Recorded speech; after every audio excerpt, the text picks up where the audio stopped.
Fikri Lamputi from Adaman University, from Khairuddin from NUS.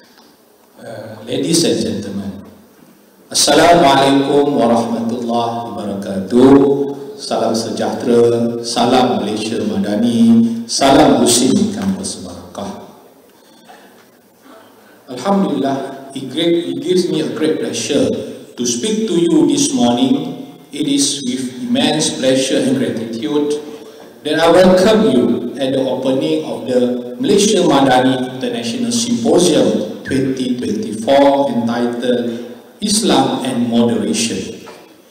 We gather here today from diverse corners of the world, united by a common purpose to explore, understand, and celebrate the principles of moderation inherent in Islam and their vital role in fostering global peace, harmony, and mutual respect.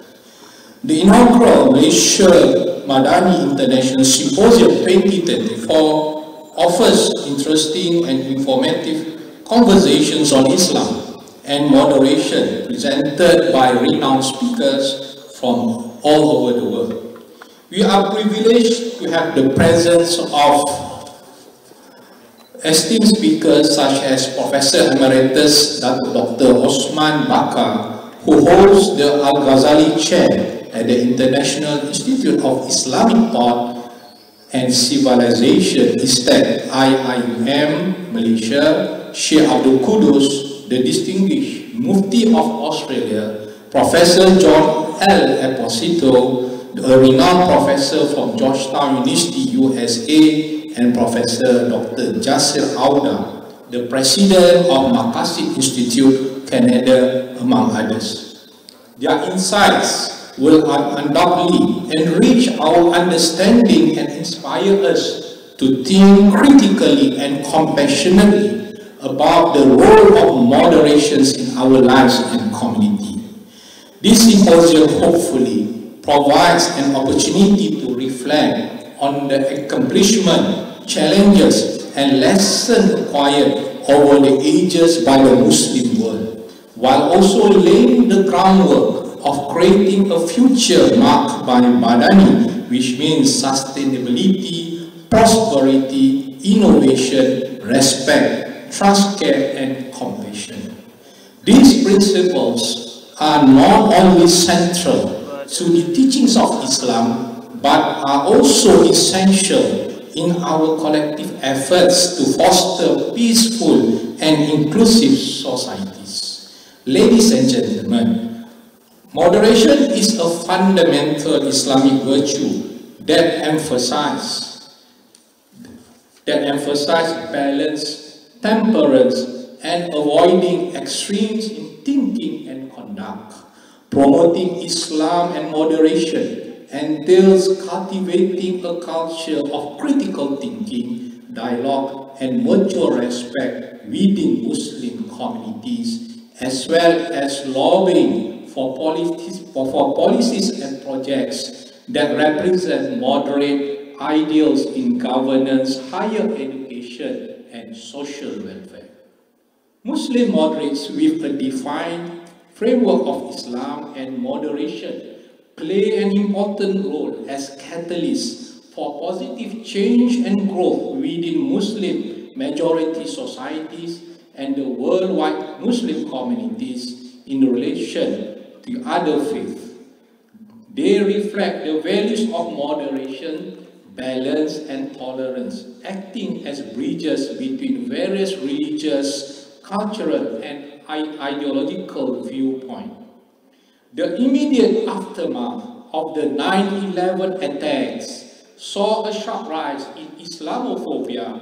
Many non-Muslims developed a suspicious and fearful attitude towards Muslims and the Islamic world because of this tragedy and several others that occurred over the years.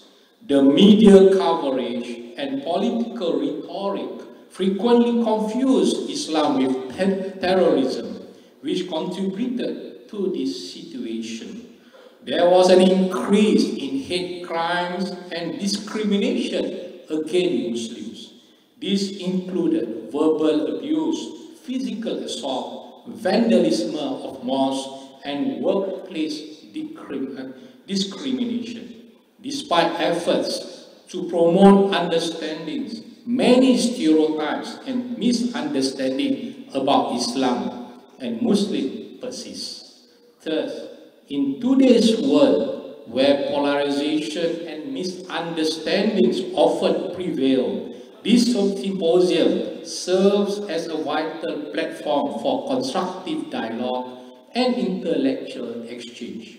Our discussion will illuminate with rich traditions of moderation that have always been a cornerstone of Islamic thoughts and practice. As we engage in our discussions over the next few days, I encourage each of you to participate with open hearts and minds. Let us use this opportunity to build bridges and understanding, challenge misconceptions, and reaffirm our commitment to the values of Madani. May our symposium be fruitful and enriching experience for all, inshallah. Wabillahi taufiq wal hidayah. Assalamualaikum warahmatullahi wabarakatuh. Thank you very much.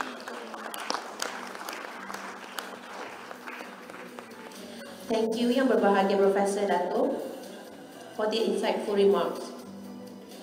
Ladies and gentlemen, we are now ready to begin our highly anticipated panel discussion with the theme Shaping the Moderate Muslims' Minds for the Contemporary World.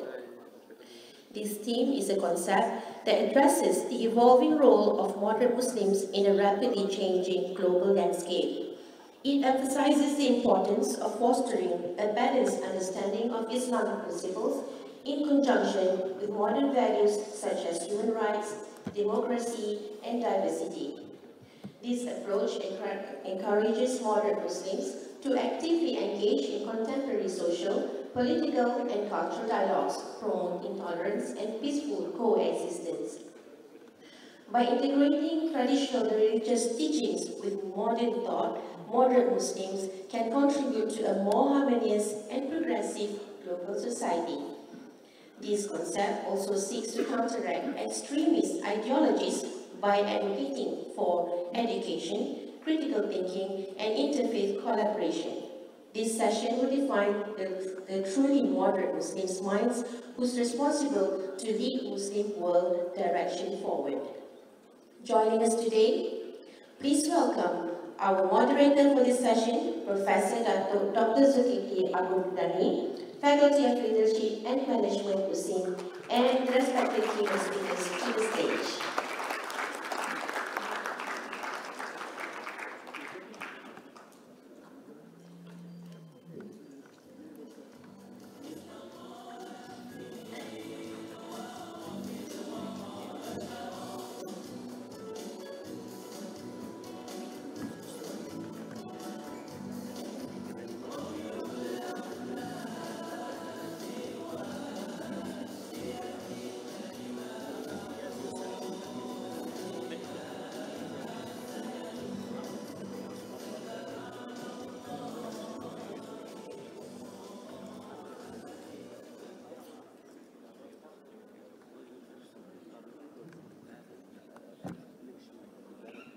Bismillahirrahmanirrahim.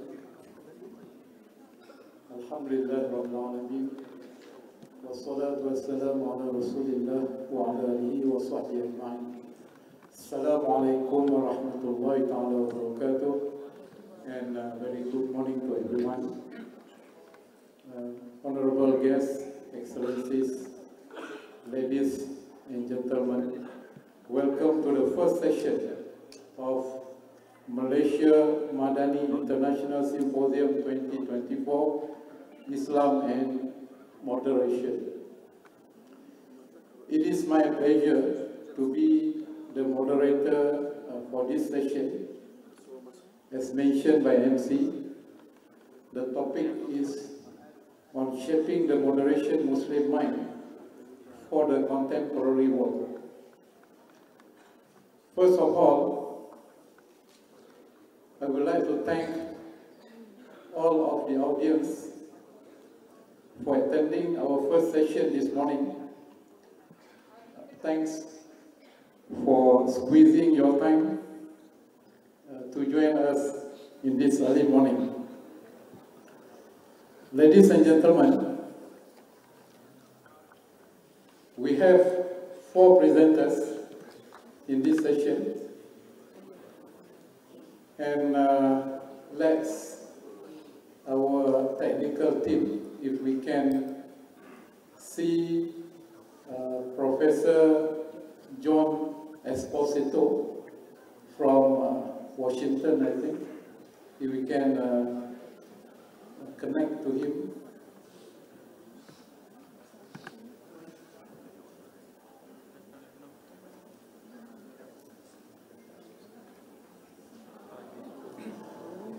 Okay, Prof. Thank you for joining us from Washington. How are you, Prof. John? I think you need to unmute. We cannot hear you, Prof. How are you?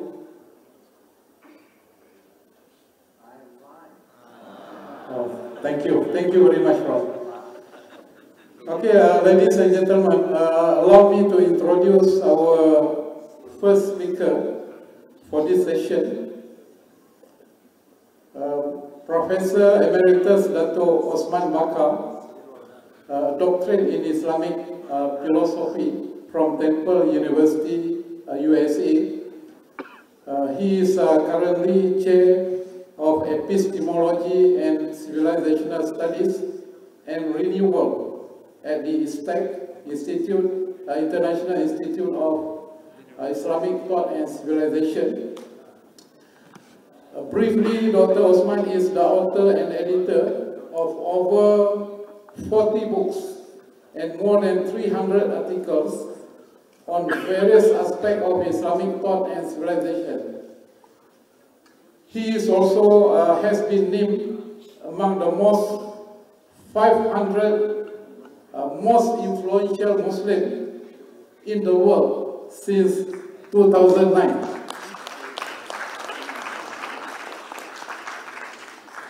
So, a very well-known scholars, alhamdulillah, and Prof. Dato Osman will share with us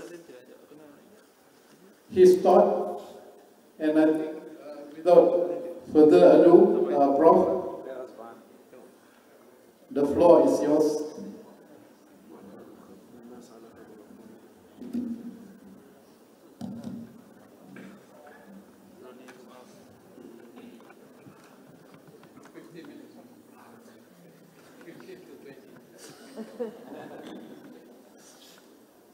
Bismillahirrahmanirrahim. Alhamdulillah rabbil alamin. Wassalatu wassalamu ala asyrafil anbiya'i wal mursalin wa ala alihi wa sahbihi ajma'in. Assalamualaikum warahmatullahi wabarakatuh.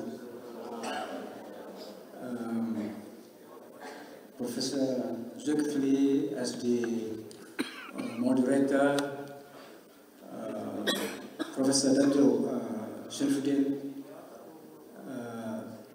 Professor Muhammad Taufik, fellow panelists, Professor Imtiaz, long-time friend, Professor Abdul Mudi, Secretary General of the Muhammadiyah, also an old friend, and over there in Washington,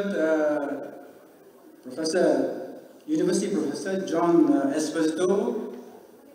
Hello, John.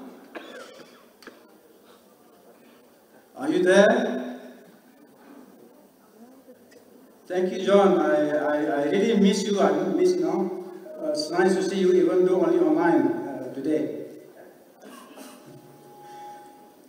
Ladies and gentlemen, thank you very much to the co-organizers, Ministry of Higher Education, Hussein, Abin, for inviting me to be the first speaker today. I know I'm given only 20 minutes, not much, to speak on a big topic. Yeah, you give only me 20 minutes, imagine the moderator wants to cut some more, no? It's not fair, but I'll try. So anyway, I prepared a few slides because now slides has become a fardu ain. Okay, yes, who's winning? The first slide. I was told that somebody just gave instruction. That it. Okay, that's it. Yeah, I can see from here. Thank you. All right. I give my topic reshaping the moderate Muslim mind for the contemporary world. In the program is shaping, but I could say reshaping. Why? Number one, the so-called moderate Muslim mind. This is not a dead thing. It is not a non-living entity. It is a living entity. It's alive, up and down, well and not well. It is a living thing. So, why reshaping? Because the moderate Muslim mind has its beginning. It is statically in the Quran, based on concept ummatan wasatan.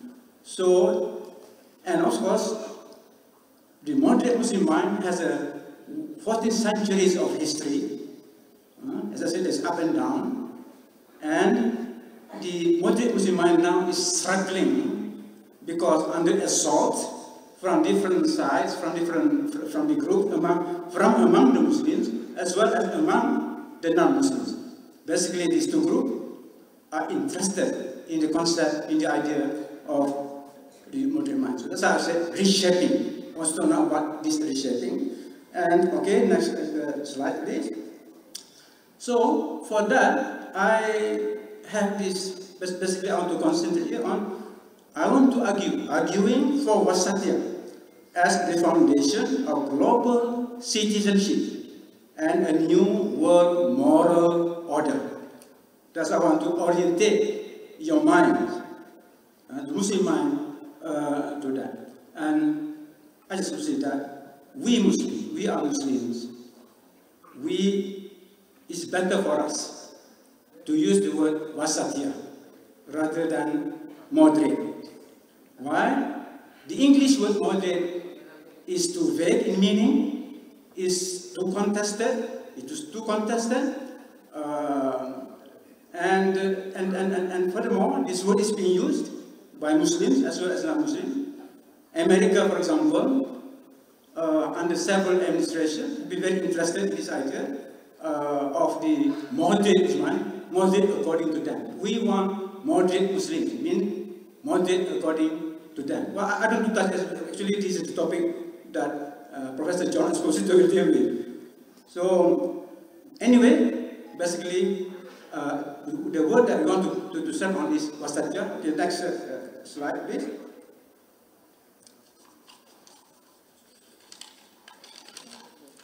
Now, the next slide, I want to talk about the perennial meaning of wasatiyah. There is a meaning of wasatiyah, no matter in which century we live in, that is the meaning to which we should hold. First of all, of course, somehow, especially because it is in the Arabic language, and the Arabic word is based on the root system, there's always the etymological meaning which keeps on reminding us what wasatiyah means. Yeah? So here, for example, I said, let's go back. Yeah? If you use the word wasatiyah as moderation, then what is the root word? The root word of this wasata, which means if you refer to the Arabic dictionaries, go to the root word, you understand wasatiyah comes from the word wasat, which means to be in the middle, to be at the center, implying prominence and being the best. That is the etymological meaning. Hence, we have the idea of moderation in the sense of middleness, tawassut, that middleness. What about conceptual meaning? Of course, this concept meanings has developed over the centuries. But when I refer to the literature, then basically, what I see is that there's clearly what we're trying to do now in going to the conceptual meaning, that we want to rediscover the epistemology of wasatiyah and the role of the Quran in transforming the semantic field of wasatiyah. First, some points I want to highlight here. Now, the extent of the semantic transformation is impressive in the sense that it cuts across all the sciences or academics. So, for Muslims to say, we have talked too much already about the meaning of wasatiyah, let's go to action. No, I don't agree. Because to rediscover the meaning of wasatiyah, that is an ongoing thing. We will see why I mean that. Now, the idea of middleness is applied to intangible things. Human character, human community, there's the ummah, human social order, intellectual or ideological system, all that included, that's covered by that term middleness. And then the idea of equilibrium, balance and harmony, tawazun, proportion and symmetry, tasniyah, all that covered. The idea of justice, adl, that is covered.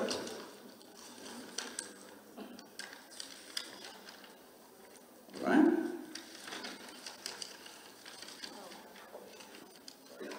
Now, I'm sorry, there's something wrong with the slides here now.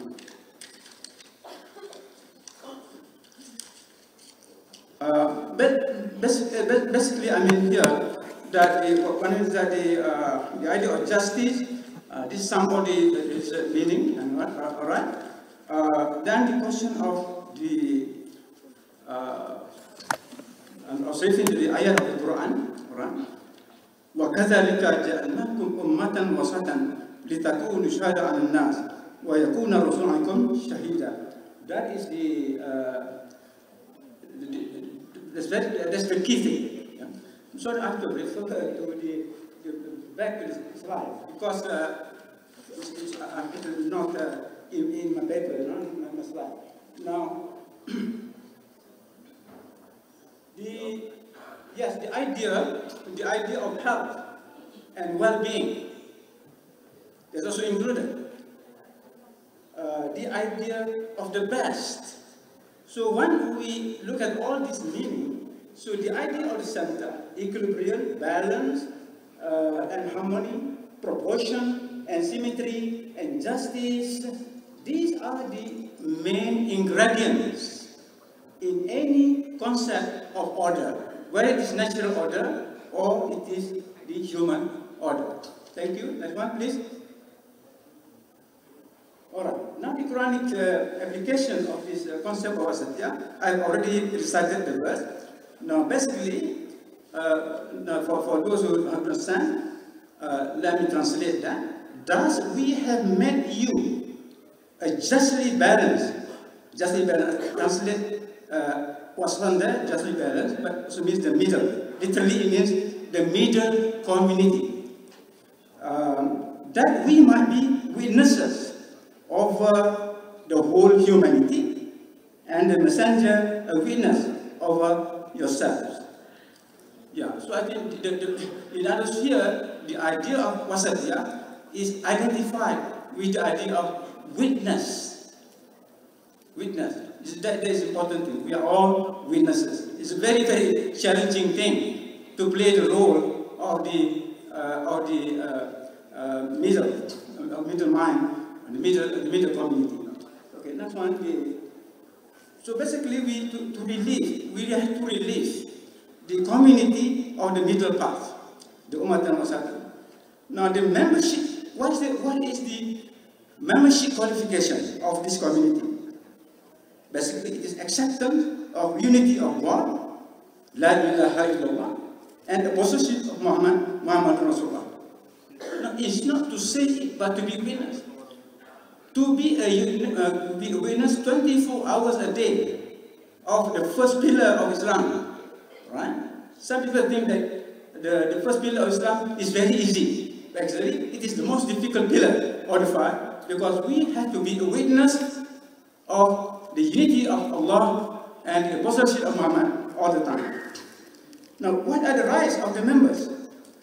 The rights of the members, the universal rights of man, as embodied in the high purpose of divine law. But we always talk about rights of man in the light of the rights of Allah. And the duties of the members to be witnesses, shuhada, individual and collective witnessing of truth and justice, modeled on Prophet Muhammad's witnessing, and the substance of that is the middleness. Okay, next one please. Alright. Articulating features of the 21st century Middle Committee. Now we are in the 21st century, that is what we are interested in. To me, basically, the challenge for us today is how to bring about this civilizational middleness, or Madani middleness. I emphasize 4 points. Because there is a religious middleness. By the way, iktisad. Al-Ghazali in school. Iktisad fil-Ittiqad. The word iktisad there, referring to middleness with reference to beliefs. And that is part of what we call religious middleness. Political middleness. That's the rights of man and rights of God in balance. Unlike the West, today we talk only about the rights of the individual. Islam talks about as well the rights of God, as well as the rights of the human collectivity. Rights not only for individuals, but also for groups. It's also for groups. Such as, for example, for the Ahlul Kitab. Ahlul Kitab is a group, and they have their rights, which Islam must respect. And then economic middleness. Again, we have the word iktisad. The name of economic itself is iktisad, meaning the science of middleness in terms of wealth acquisition and spending. And then even scientific and technological middleness. Our problem today is that because technology no longer talks about middleness. And then they identify the wasat of mind with the current framework. All right. Now I am inviting. All right.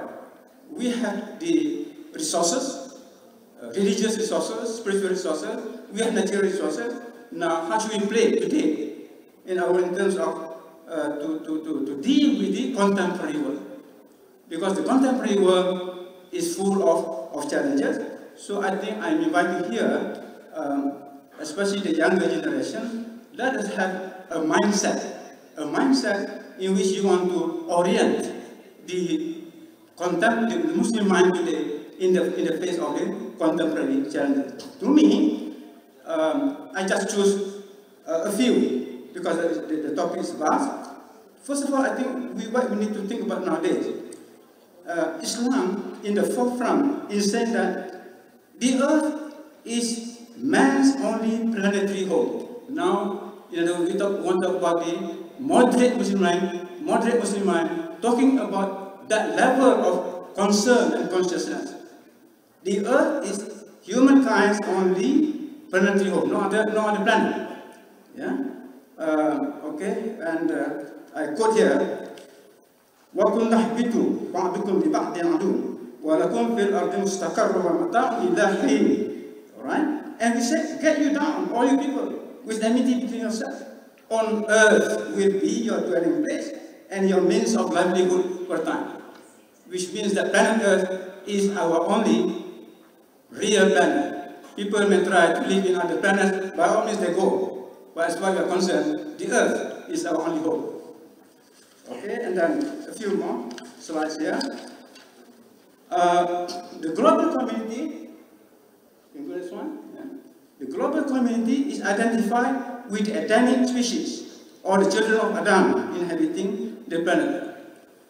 The Quran makes this very clear. And the next one is humankind is characterized by ethnic and religious diversity.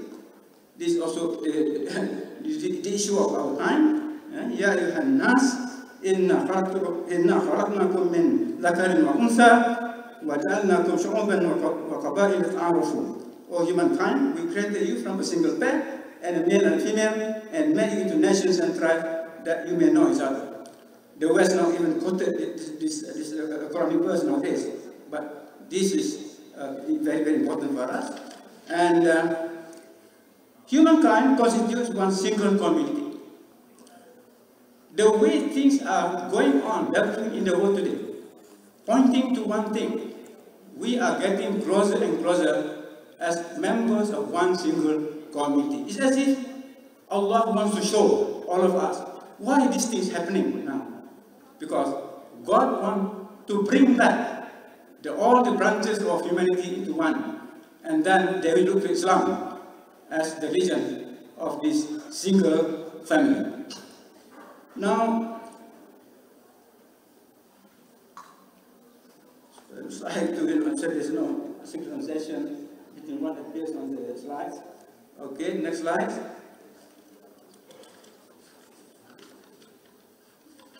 All right, next one please, yes, okay. In identifying the diversity of mind with the Quranic framework for global community and citizenship, I want to emphasize this, that a common planetary interest, responsibility, and destiny point to the need of a single world governance that is collective and inclusive in nature. Are we thinking, are we reflecting on what's going on in the United Nations now? Does the nations really can unite humanity, can fight for justice? I mean, we have been discussing this, but the point is, if we look at Islam, at the Quran, then we have no choice. So our mind, what we call this, our moderate mind has to deal with these issues. The Wasatiyah community at all levels fulfills three fundamental criteria: enjoining the doing of what is right, forbidding the doing of what is wrong, in believing in God. Global citizenship is defined in terms of membership of the Wasatiyah community, the need for a good governance of the Wasatiyah community. In the Quran addresses the global community on numerous issues 27 times, at least those verses which address the Ya Ayyuhan Nas. If we look at all the verses, Ya Ayyuhan Nas, and look at the issues that the Quran talks in those verses, these are the global issues that Allah wants us, Muslims, to deal with.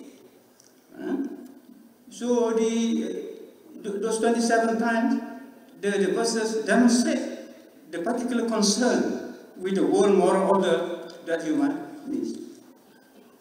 All right, let me conclude now regarding the Wasatiyah-based moral order, the future. I have two concluding remarks.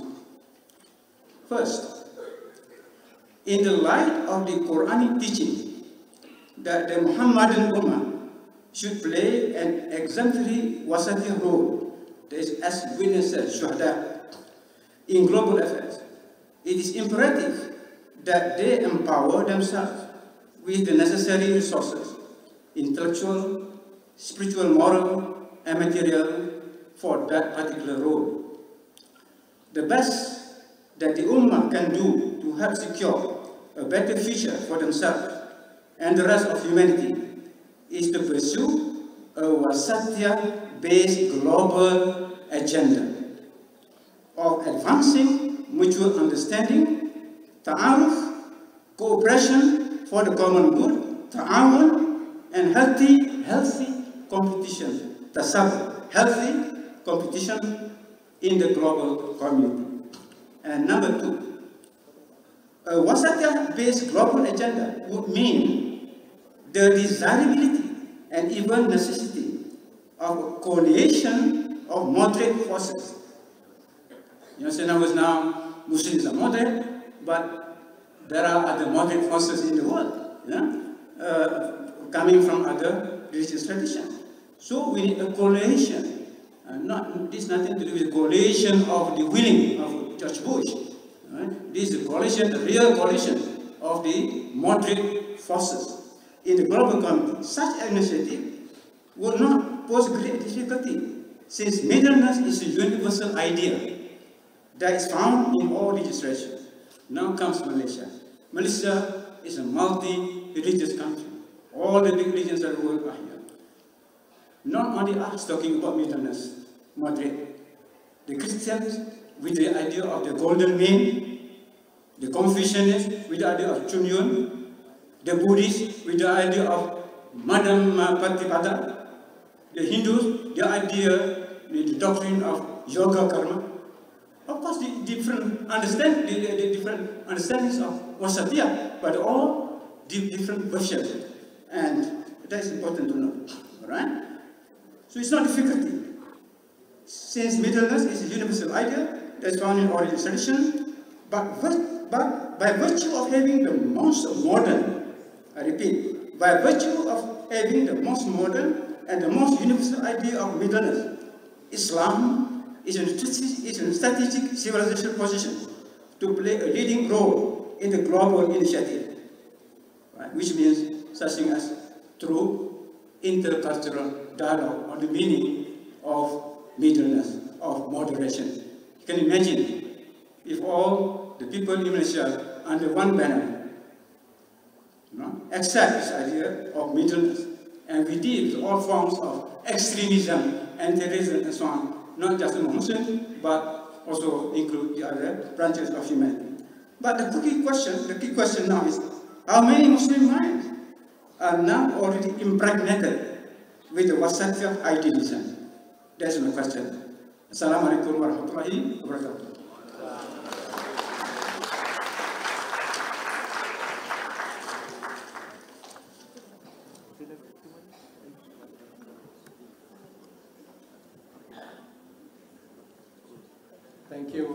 Thank you very much, Professor Emeritus Dr. Osman Bakar. If I can conclude briefly, so the basic thinking on shaping the moderate Muslim mind is laid in Surah Al-Baqarah, verse 143. Ummatan wasata. That is, can be translated as a justly balanced nation. So that is the core teaching of the Prophet Sallallahu Alaihi Wasallam. So let's move on to the second presenter.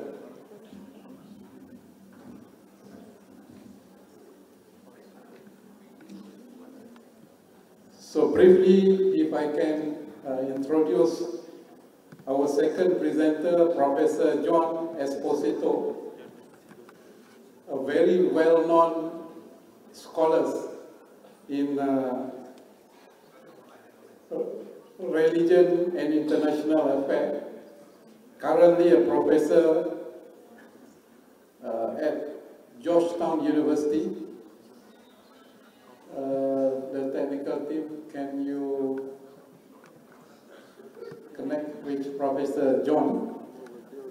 I just read a few information on him.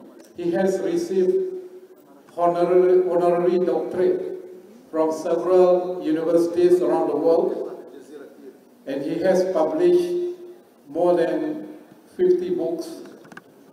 He is also a founding director of Al-Walid Center for Muslim Christian Understanding in the Walsh School of Foreign Service. Professor John, I read many of your books, And as mentioned by Professor Dato Osman, wasatiyah and moderation is the teaching of the Prophet Muhammad. So, Prof, you can elaborate further, and the floor is yours. Please. Thank you very much. I'm delighted to be with you today. I've visited and spoken in all different parts of Malaysia so many times in the past. I look forward to our program. My only regret is that a long-standing previous commitment prevents me from being with you. Georgetown, the Center for Muslim Christian Understanding, which I created in 1993 as its founding director, has had a long connection with Malaysia. We have a Malaysian chair for the study of Islam in Southeast Asia, and two of your most distinctive scholars, Kamal Hassan and Usman Bakar, held that position, as did also at another time Anwar Ibrahim. In addition, two other scholars that you have speaking also have been with the center in that chair. Professors Imtiaz Yusuf and Karadine Al-Junaid were recent holders. Tonight I will address shaping the moderate Muslim mind for the contemporary world by discussing three major Southeast Asians whom I have known and studied, and whose ideas and policy recommendations are very relevant as we look to today and to the future.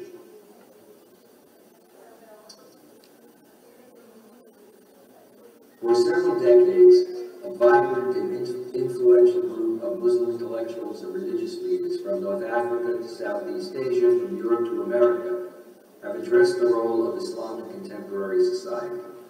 How does religion and Islamic law contribute to the modern nation state?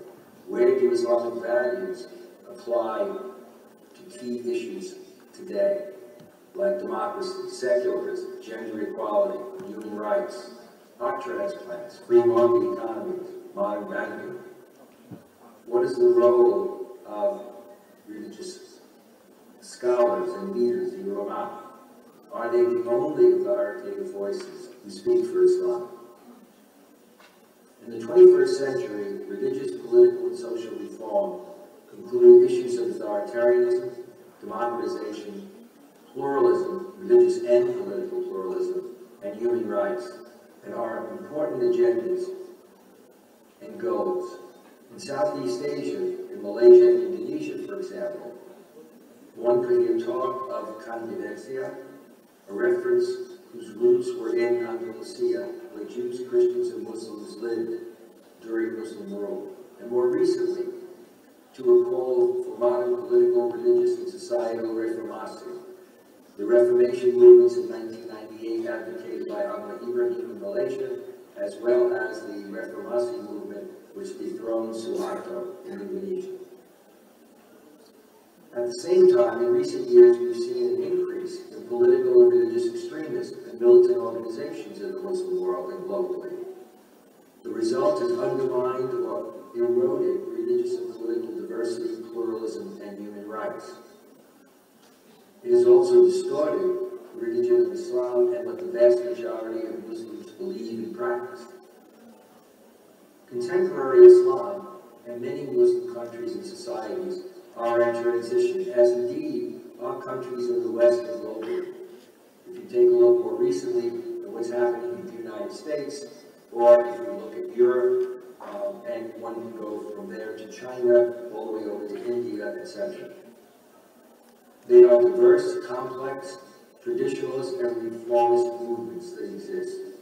The struggle for Islamic reform has taken, though, two broad directions: a return to and reappropriation of an often romanticized and in some cases reimagined past, on the one hand, or a return to the past for inspiration and guidance in order to reinterpret and reform Islam and produce more moderate Muslims and societies in the 21st century.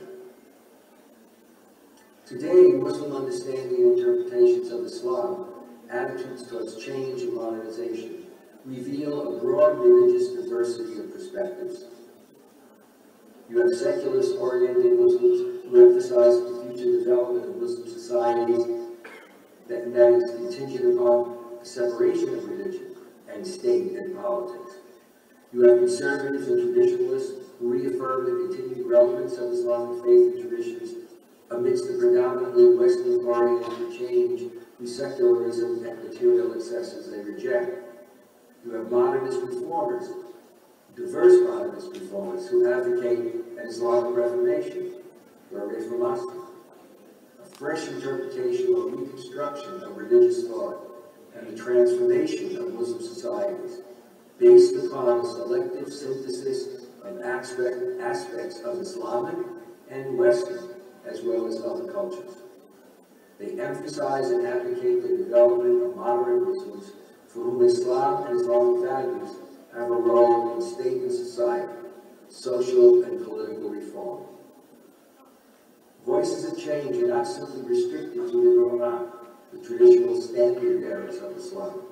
Many reformers are modern educated and Islamically oriented Muslims who address issues of democratization, religious and political pluralism, human rights, gender equality, and reject violence and religious extremism.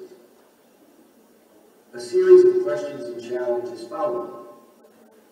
One, what does Islam have to do with the fact that a significant number of Muslim countries are authoritarian, limit free speech, and have weak civil societies? Two, is Islam incompatible with modern democracy, pluralism, and human rights? Many reformers reinterpret and enhance traditional Islamic beliefs and concepts, ijtihad, shura, ijma', maslaha, to support modern notions of popular participation, pluralism, and human rights. Widespread participation in electoral politics and major polling show an on-the-ground reality, a desire for greater political participation in the rule of law and human rights.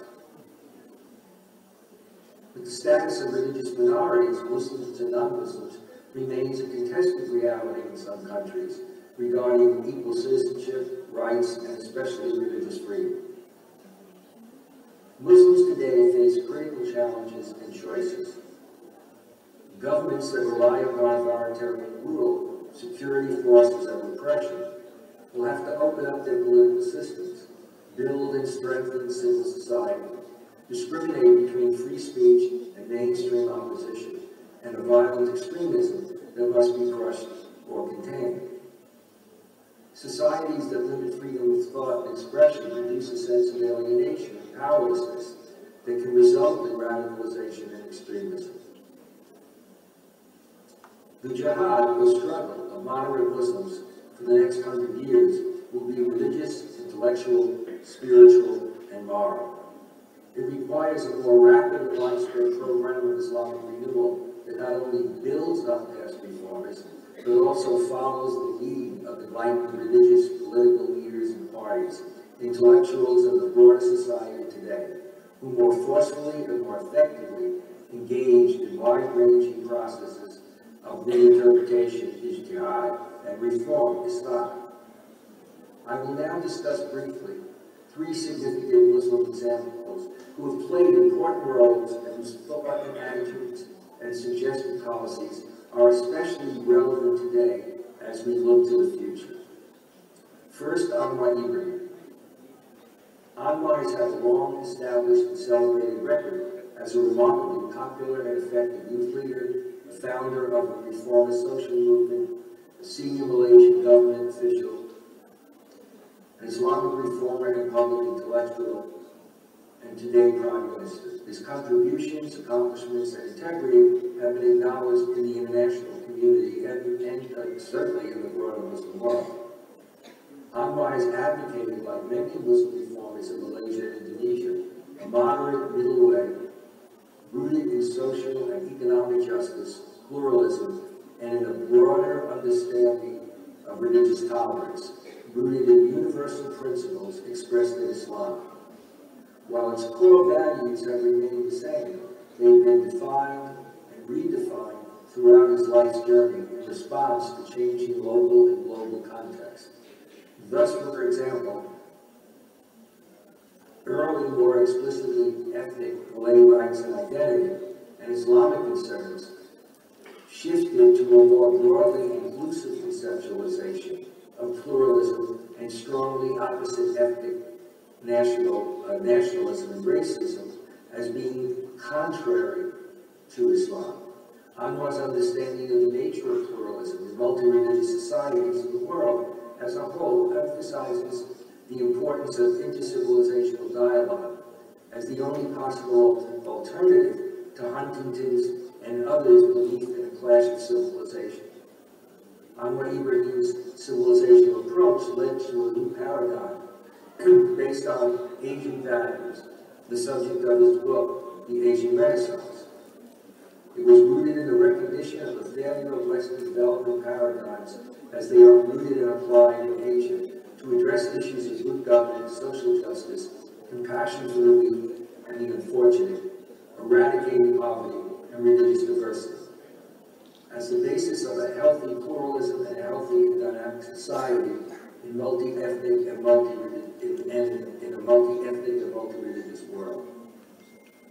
Next, I will look at Indonesia's Abdurrahman Wahid, the former leader of the Nahdlatul Ulama and later Democratic Indonesia's first president. He bridged the worlds of traditional Islam and modern thought. Although a former long-time leader of the more traditional Nahdlatul Ulama, the biggest 35 million member Islamic organization, maybe bigger than that actually today, in the world's largest Muslim country, Abdurrahman Wahid appeared to be something of an anomaly among religious reformers, as he reflected his traditionalist roots, leadership and charisma, but also an Islamic modernist perspective. Wahid himself has long espoused a very modern and cosmopolitan Islam, as he talks about, a cosmopolitan interpretation of Islam. Wahid espoused a cosmopolitan Islam a response to the demands of modern life and reflecting, in his words, Indonesian Islam's diverse religious and ethnic history and communities. So cosmopolitan Islam, he maintained, is an inclusive, religious, democratic, and pluralistic force. Wahid believed that contemporary Muslims were at critical crossroads. He rejected both the legal formalism of many conservative Muslims and fundamentalism as aberrations and major obstacles to Islamic reform and to Islam's response to global change. He saw two choices or paths confronting Muslims: to pursue a traditional, static, legal, formalistic Islam, or to reclaim and refashion a more dynamic, cosmopolitan, universal, pluralistic worldview. He rejected the notion that Islam should form the basis for the nation state's political or legal system, which he characterizes as a Middle Eastern tradition, alien to Indonesia.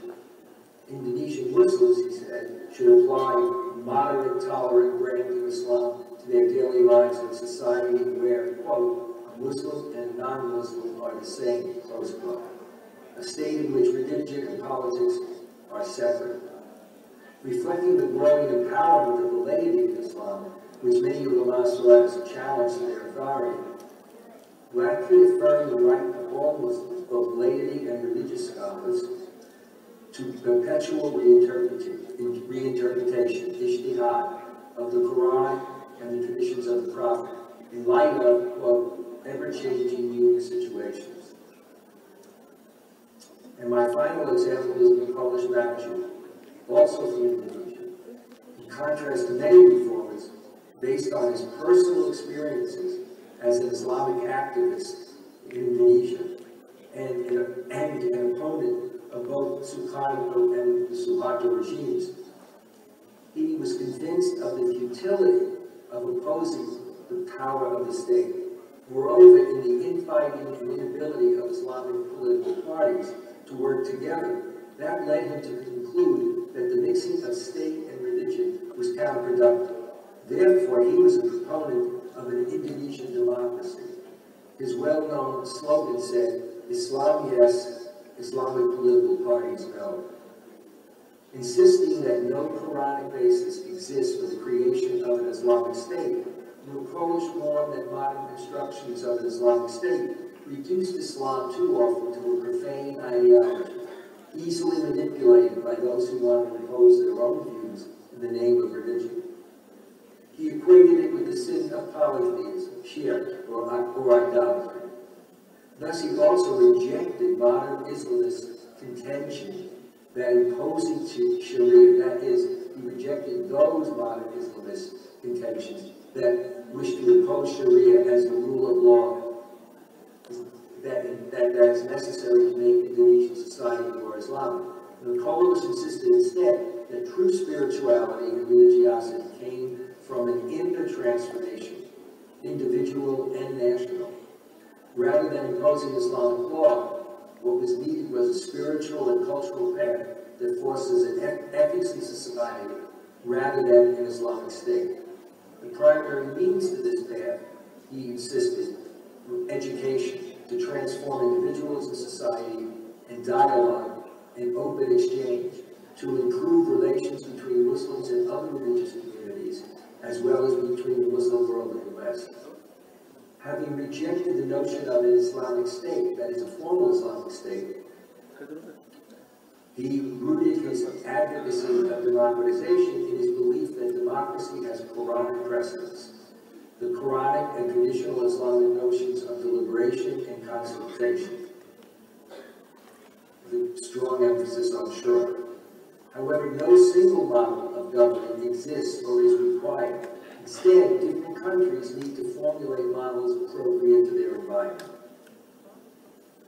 Nicholas was influenced by his country's multi-religious and multicultural society. Religious pluralism and tolerance, he believed, are not simply a theological issue, but a mandate rooted in the Quranic passages 262 and 569 that teach that God will judge and reward all believers, including Jews, Christians, and Sabians, in the next life. Therefore, all religions are on a par with Islam, and God gives salvation to anyone, regardless of his or her religion in his thinking.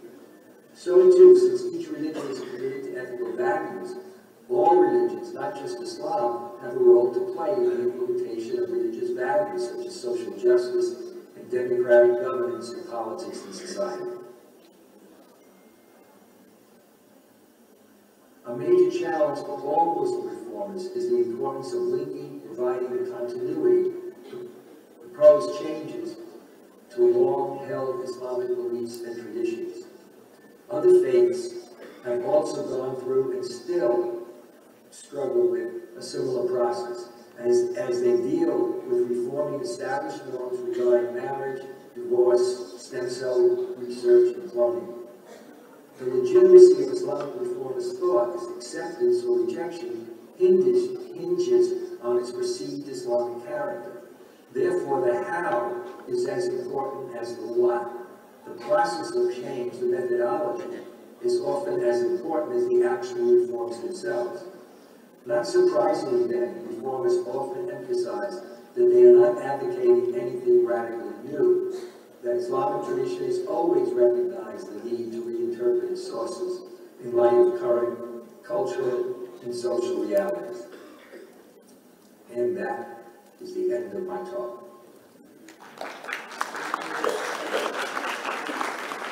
Thank you very much, Prof. John, for your very insightful thought. And I think I can briefly mention about keyword. That is the dialogue between Muslim and non-Muslim in this contemporary world. So let's move on to our third presenter, Professor Dr. Haji Abdul Muhti from Indonesia. He is currently one of the leaders of Muhammadiyah. Muhammadiyah is the second largest Muslim religious organization in the world. Professor Dr. Abdul Muhti earned his master's degree at Flinders University, South Australia, and also hold a doctorate from UIN Syarif Hidayatullah, Jakarta. Prof, the floor is yours.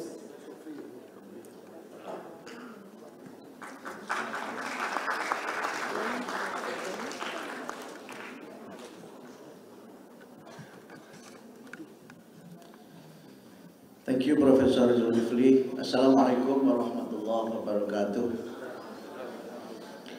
Alhamdulillah, wassalatu wassalamu ala rasulillah, la hawla wa la quwwata illa billah, amma ba'd.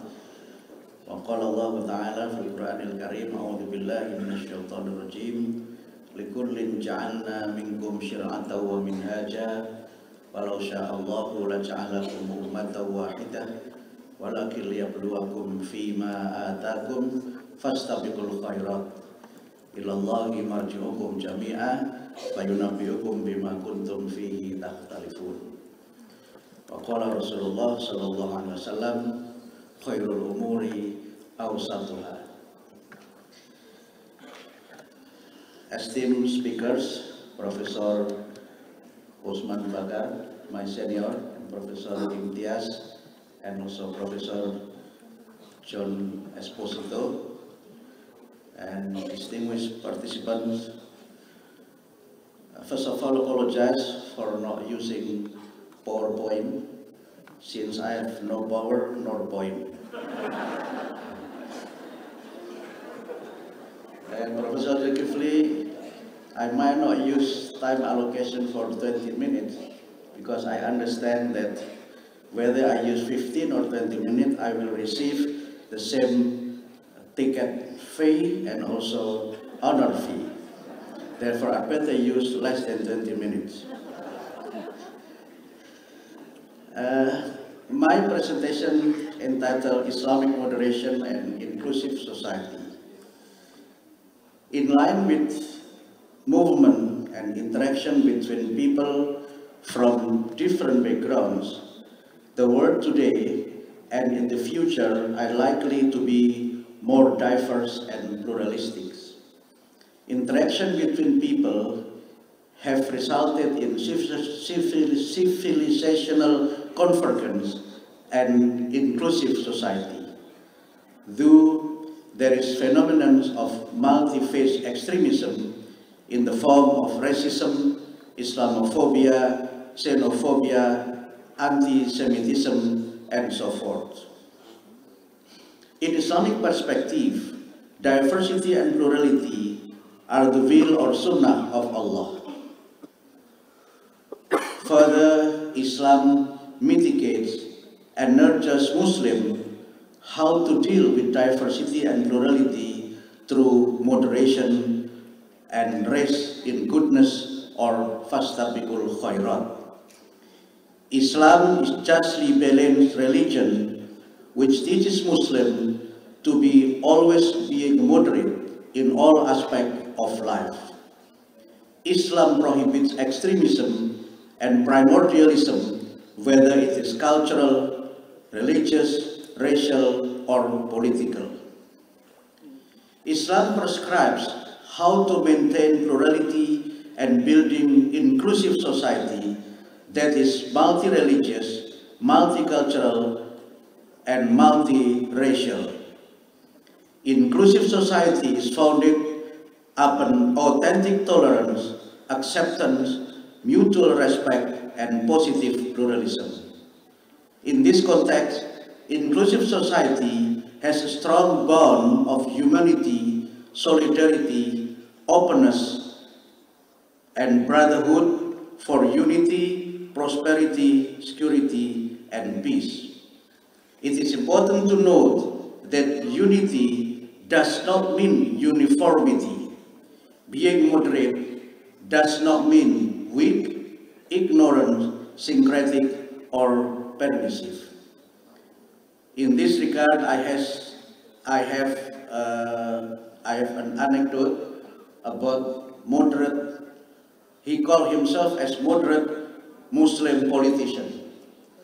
So he performed Friday prayer very regularly for his Muslim constituent, but he also drink alcohol for his constituent as well under the name of being moderate. So moderate meaning doing everything to make constituent always vote for him. The nature of inclusive society is embedded within Islamic teaching. For example, Islam recognizes existence of other religions, respect adherence of other religions, and of other religions without being syncretic or agnostic. Muslims are reminded to be committed with the teaching of Islam, as it is explained in Surah Al-Kafirun. Islam is not a racial religion. It is a religion for all mankind with different languages, races, tribes, and nations. The Quran explains that mankind is created from the same origin and parents. It means that humanity is one. Further, it could be understood from Al-Hujurat 13, that already explained by Professor Osman before, that people will live in plurality and diversity. Differences in races, tribe, and nation do not mean superiority one above another. Building an inclusive society is possible through implementation of moderate values of Wasatiyah Islam. Referring to Bogor message that was actually concluded in 2018, there are 7 values of Wasatiyah Islam.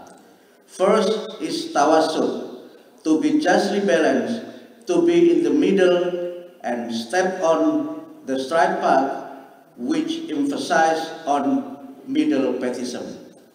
The second is iqtidal, to behave appropriately, proportionate, and fair in taking responsibility. The third is tasamuh, to recognize and pay respect to diversity and differences in most aspects of life.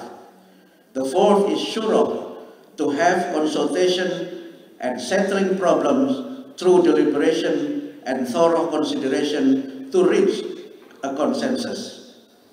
The fifth is islah, to be involved in reformative and constructive effort for the common good.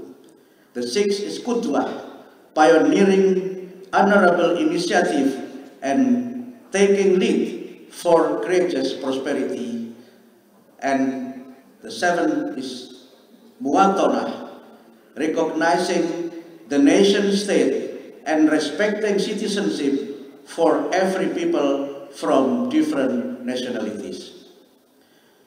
Such moderate and inclusive society could be built through inclusive education, wherein students have experience living and interact with others from different faith and cultural backgrounds, as well as teaching religion that allows students to develop critical thinking and active collaborative competences. Inclusive society is also possible with an inclusive neighborhood, fair and just political atmosphere at home country, and global world. Allow me at the end of my presentation to explain about the experience of Muhammadiyah, as Professor Zulkifli mentioned, as the Muslim modern and moderate organization in Indonesia that was firstly established in 1912. Currently, Muhammadiyah has 5,346 primary and secondary education, with more than 1,055,000 students in our schools. Muhammadiyah now has 172 higher education institutions, including one in Malaysia, with more than 850,000 students in our universities. So that is actually very significant for election. So in Muhammadiyah education, religion education is taught according to the religion of the student, and also it is taught by teachers from the same religion, meaning that Christian education, Christian student, Catholic student, Hindu student, Buddhist and Confucius, those who are studying in Muhammadiyah, they receive religion education according to their religion, and it is taught by teachers from the same religion. This is what we call by positive pluralism. And I think in the context of Indonesia, I can say the principle of so-called Bhinneka Tunggal Ika, meaning unity in diversity. This is, I think, some of the example how we could maintain harmony and how we could sustain the prosperity of the country. This is the end of my very brief presentation, and I believe it is less than 15 minutes. Thank you. And allow me to close my presentation by Muhammadiyah Ikhtitam. Nasrun minallah wa fathun qarib wa basyiril mu'minin. And for other Islamic organizations and other ulama, they have their own Ikhtitam. Wallahul muwaffiq ila aqwamit thariq. So this is indicate the diversity within Islamic organization. We can note from the way they close their presentation. Again, I also close just like Professor Osman before. Wabillahi taufiq wal hidayah. Wallahul musta'an. Wassalamualaikum warahmatullahi wabarakatuh. Waalaikumsalam warahmatullahi wabarakatuh. Thank you very much, Professor Dr. Abdul Mufti. I try to be al-wasat as possible. So let's move to our last speaker, Professor Dr. Imtiaz Yusof. Prof. Imtiaz and Prof. Dr. Osman Bakar graduate from the same university, Temple, student of Professor Dr. Ismail Al-Farouqi. So without further ado, please go. Yeah, I need the pointer.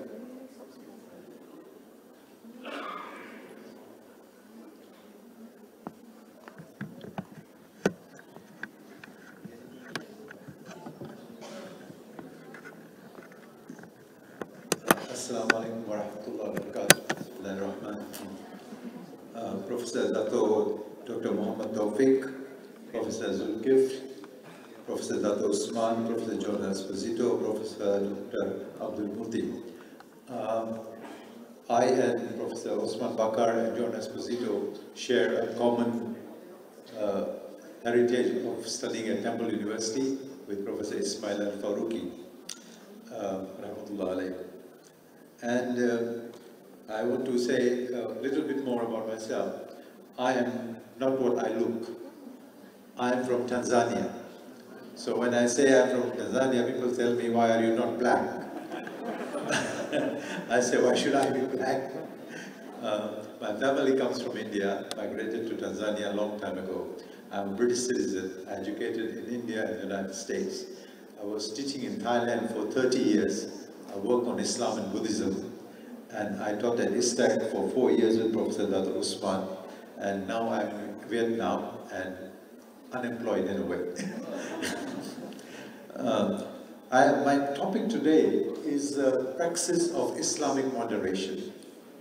I was thinking that we talk a lot about ummatan wasatan, but we don't talk about how to practice it, how to be shuhada bin nas. That is what is important.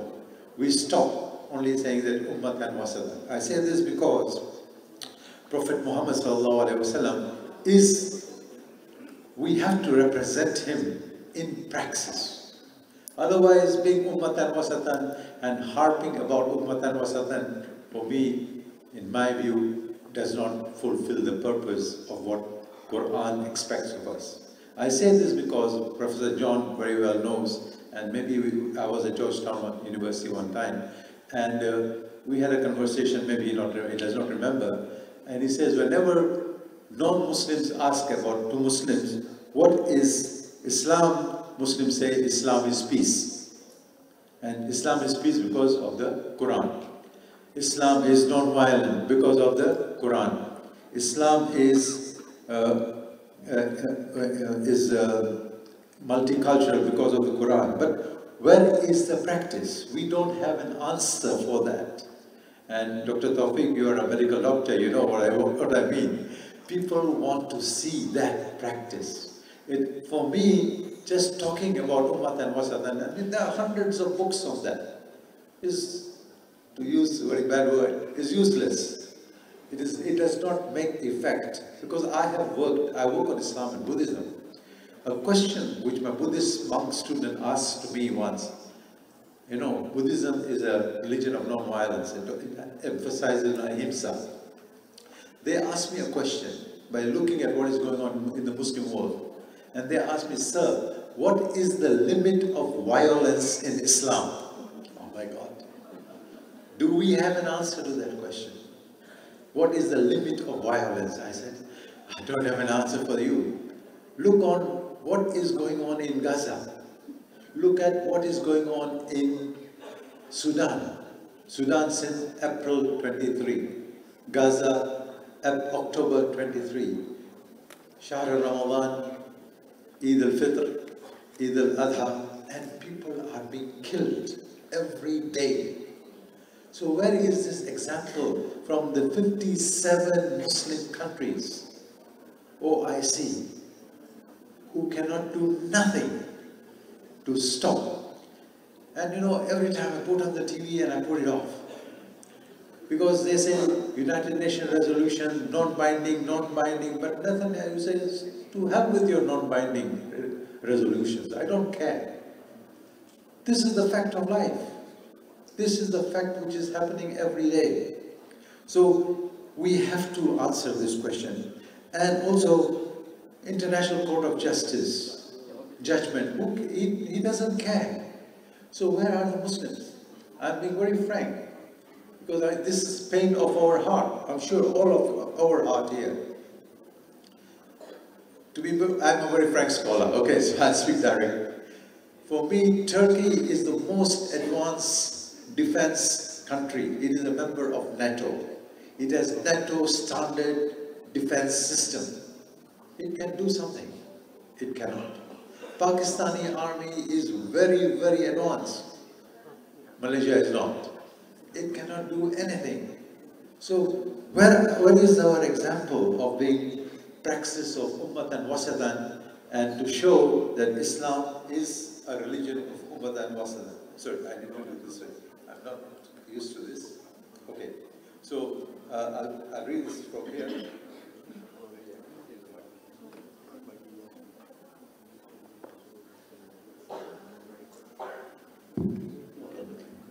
Again, Bismillahirrahmanirrahim. Alhamdulillah Rabbil Alameen. Wassalatu wassalamu ala khatamin nabiyyin wal mursaleen. Sorry. Technology is too much. It always fails.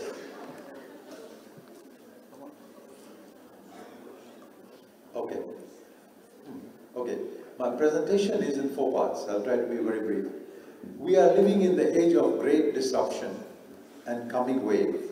And the future, so what is the future? Or we are already here. So what is the future for humanity? What is the meaning of Ummatan Wasatan in Malaysia when Madani? We are in the phase of Malaysia Madani. And what is the praxis of Ummatan Wasatan? And then I will conclude. Okay.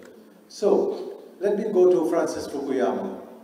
He's talking about great disruption. We are living in post-industrial age, information society, post-modernism, post-secularism. There's no need to talk about secularism anymore. We have already passed the phase. Kharuddin Junaid is smiling there over me. We have to know we are in the age of post-secularism.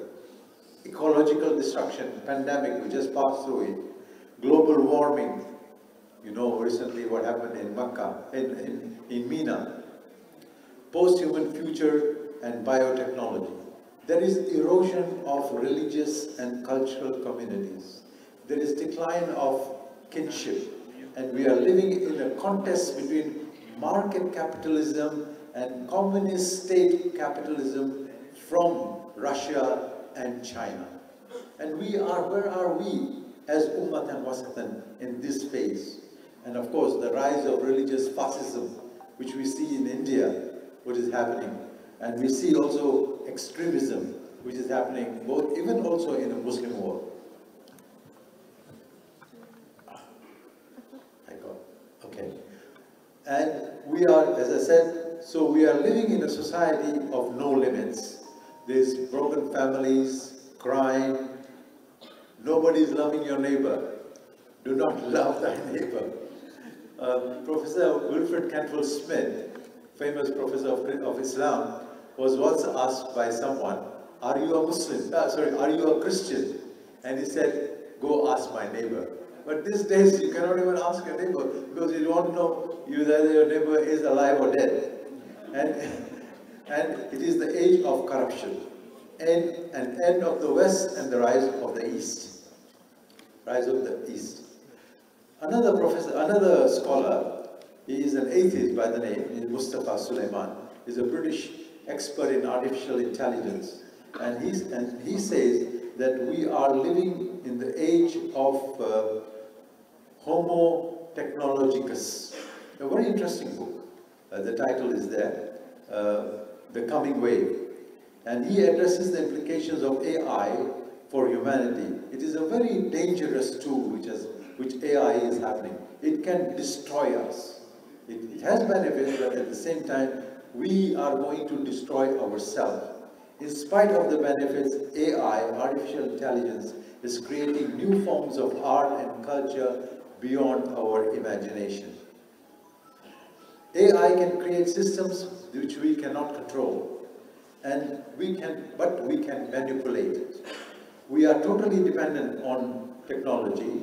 We need to stand up because we are at a turning point with a choice between unparalleled possibility and future unimaginable peril.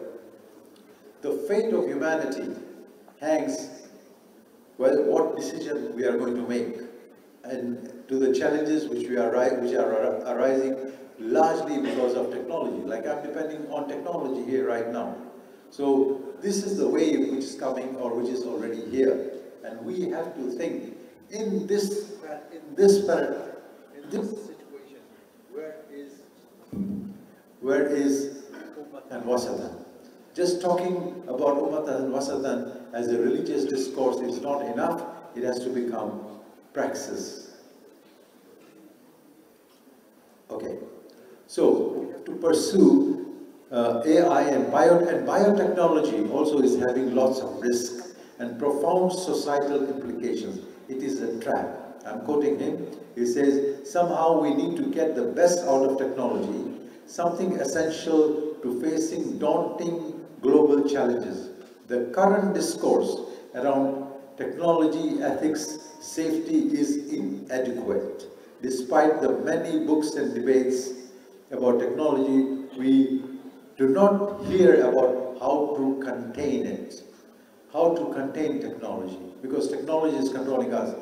In our daily life, when I go to sleep, the last thing I see is my phone. The first thing I get up in the morning, I open is the phone. We forget the du'as which we have to read. This is the reality which we Muslims are doing it ourselves, unconsciously. So all this is the part of praxis of being Ummatan Wasatan. So the containment is the problem. We have to contain. We urgently need watertight answers of the coming wave and safeguards so that we can have democratic nation state which can be maintained. But right now, no one has such a plan. No one has such a plan. This is a future that none of us want. But he says, I fear it is increasingly going on and it is likely to happen. The benefits and perils of technology. I'm going to skip this slide. Okay. So the question before us, as Muslims is, how are we going to envision, which is the topic of this symposium, next 100 years?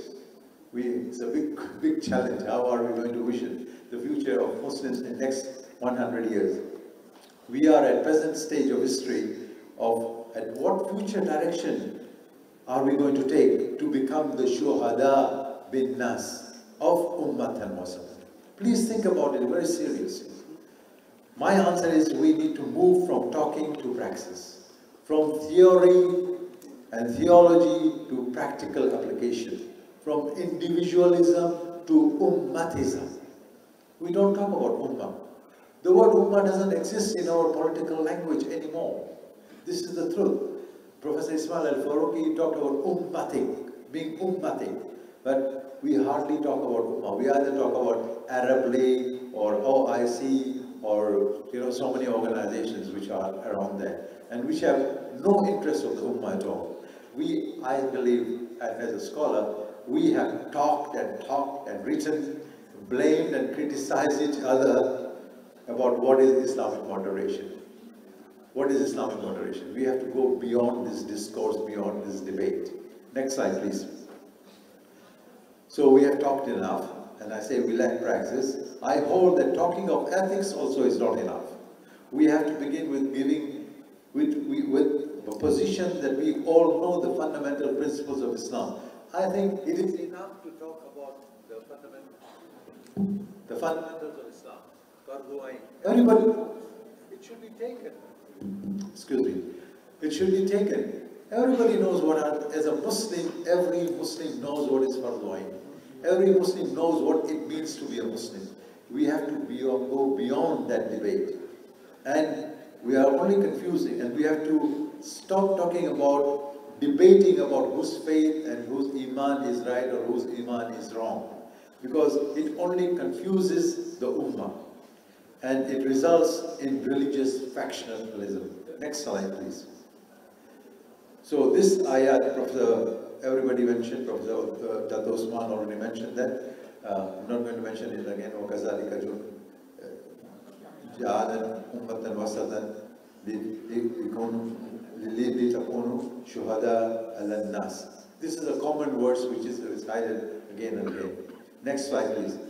So, Muhammad Asad describes Ummatan Wasatan as the community of the middle way, a community which is justly balanced, and it is time that we call for moderation in every respect of life. The Quran exhorts the people not to place too great emphasis on the physical and the material aspects of life, and it views the desires and urges of humanity are God will, therefore legitimate. Next slide, please. So, Dato Seri Anwar Ibrahim, the dynamic 10th Prime Minister of Malaysia, has developed the concept, the vision of Ummatan Wasat. He has only given vision of Ummatan Wasatan to be applied in Malaysia, Malaysia Madani, though as a world model of Ummatan Wasatan. Why do I say that? Everywhere I go, every country I go, Muslim country I go, they want to come to Malaysia. I said, why? They said, because it is the most peaceful country. It is the most peaceful country. Really, Malaysia is the most developed country in the Muslim world. I don't know if Malaysians are aware of it or not. It is more developed than Turkey. It is more developed than any other country. So that's why people want to come. All the refugees want to come to Malaysia, but Malaysia is so small country of space. You cannot accommodate all of them. So the Madani model of Prophet Muhammad ﷺ is based on the model of Medina, Misaq al-Medina, which was a multi-religious society, flourishing state, and there was an agreement between Muslims, Jews, and also the kuffar of Medina who did not oppose the Prophet and supported him, that he was the arbitrator. Next slide, please. So the policy of Malaysia Madani, as the Prime Minister has said, is talking about holistic approach to government, principles of sustainability, prosperity, innovation, respect, trust, care, and compassion. It aims to create harmonious and inclusive society. I'm very proud of my friend and professor of 40 years. He is the only one I know who talks about inclusive society in Malaysia.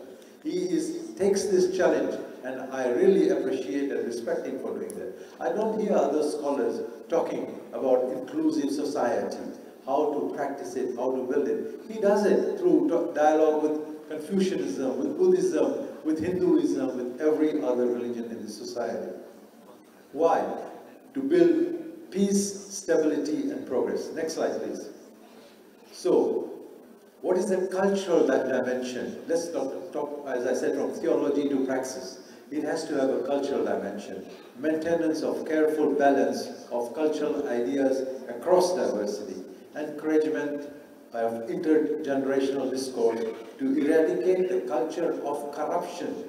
This is our problem, culture of corruption and other tendencies. So to develop intercultural dialogue based on for the pursuit of multicultural sources available in Malaysia. Next slide, please.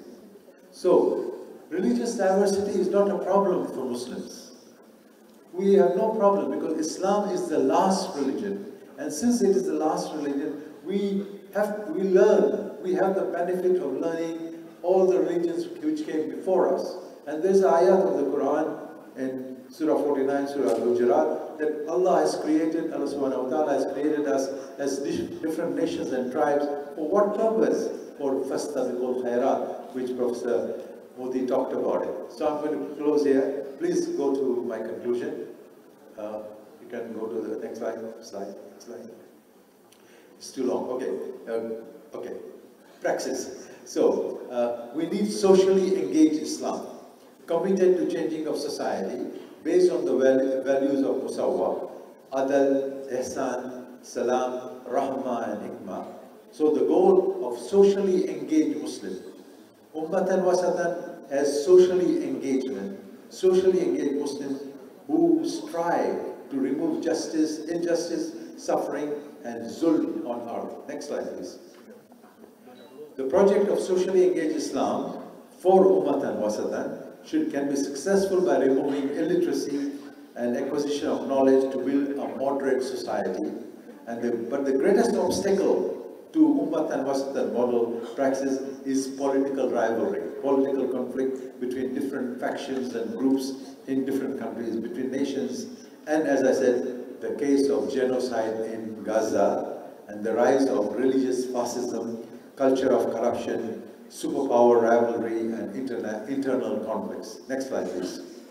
So here is the Prime Minister. His book script is very, very important. I've read it many times. It contains the details of Ummatan Wasatan. Next slide. This is my last. This is my book.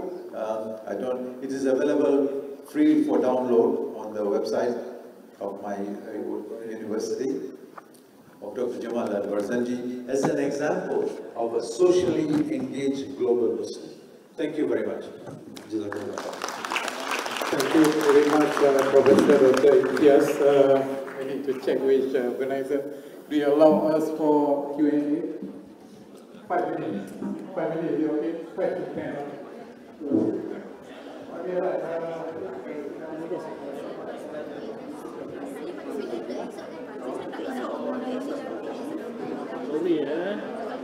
Enjoy. Lepas subuh aku dah kat sini tadi. Aku nak list ni plan akak.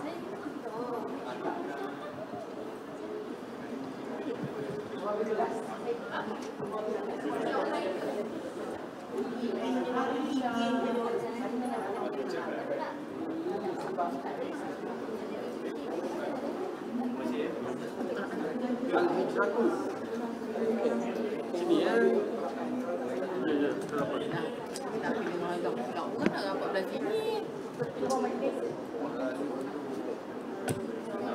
Sabar, keluar mic dulu. Man, SD man.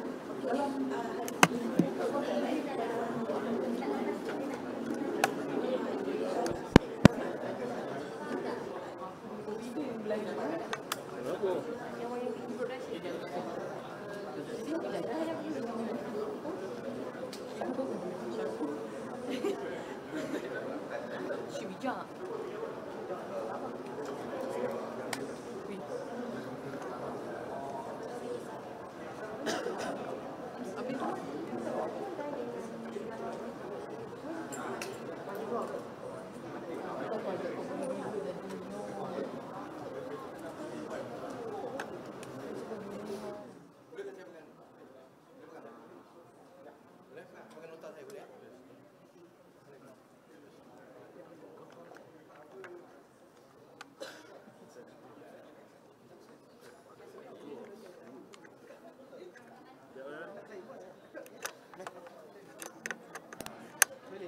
Testing, testing.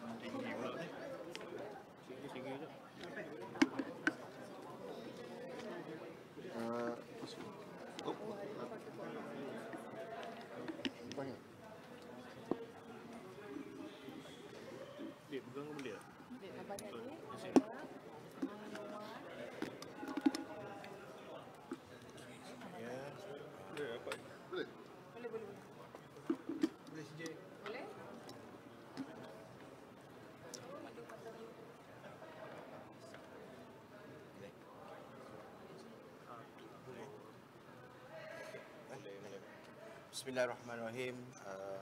Assalamualaikum warahmatullahi wabarakatuh dan selamat pagi. Pertamanya saya ucapkan terima kasih kepada semua yang telah hadir pada conference ini. Simposium pada pagi ini sangat penting dan juga sangat kita katakan bertepatan pada masanya sebab simposium ataupun conference yang Universiti Sains Islam Malaysia anjurkan pada pagi ini membincangkan tentang Islam dan kesederhanaan dari segi pemikiran. Jadi pada simposium yang kita lakukan pada 3 dan 4 Julai bertempat di World Trade Center ini menggabungkan para speakers ataupun para penceramah daripada seluruh dunia. Daripada US kita ada Syekh Profesor Dr.